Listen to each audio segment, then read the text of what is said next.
បើអ្នកនៅតែរងចាំឱកាសអ្នកនឹងរងចាំពេញមួយជីវិត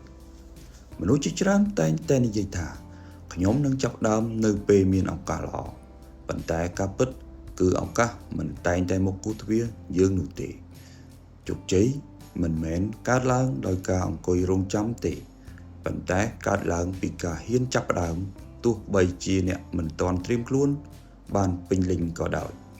កុំរងចាំថ្ងៃស្អែកដើម្បីធ្វើអ្វីដែលអ្នកអាចនឹងធ្វើបាននៅថ្ងៃនេះ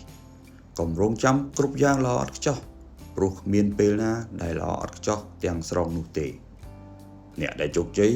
មិនមែនជាអ្នកដែលមានឱកាសច្រើនជាងគេទេប៉ុន្តែជាអ្នកដែលអាចបង្កើតឱកាសដោយខ្លួនឯងរាល់ជំហានតូចៗដែលអ្នកធ្វើនៅថ្ងៃនេះ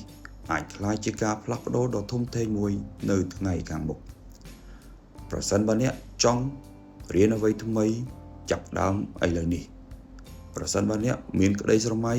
ចាប់ផ្ដើមដេញវានៅថ្ងៃនេះកុំឲ្យភាពភ័យខ្លាចឬការសង្ស័យមករារាំងជីវិតរបស់អ្នកចងចាំថាឱកាសមិនមែនជាអ្វីដែលយើងត្រូវរងចាំនោះទេប៉ុន្តែជាអ្វីដែលយើងត្រូវបង្កើតដោយការខិតខំប្រឹងប្រែងនិងភាពក្លាហានថ្ងៃនេះសូមកុំរងចាំឱកាសទៀតអីចូលចាប់ផ្ដើមបង្កើតវាដោយខ្លួនអ្នកតើអ្នកកំពុងរងចាំឱកាសអ្វីសូមខមមិនខាងក្រោមជាមួយនឹងវីដេអូនេះបើអ្នកគិតថាវីដេអូនេះមានប្រយោជន៍សូម follow page និង share ដើម្បីទទួលបានវីដេអូថ្មីៗមុនគេសូមអរគុណ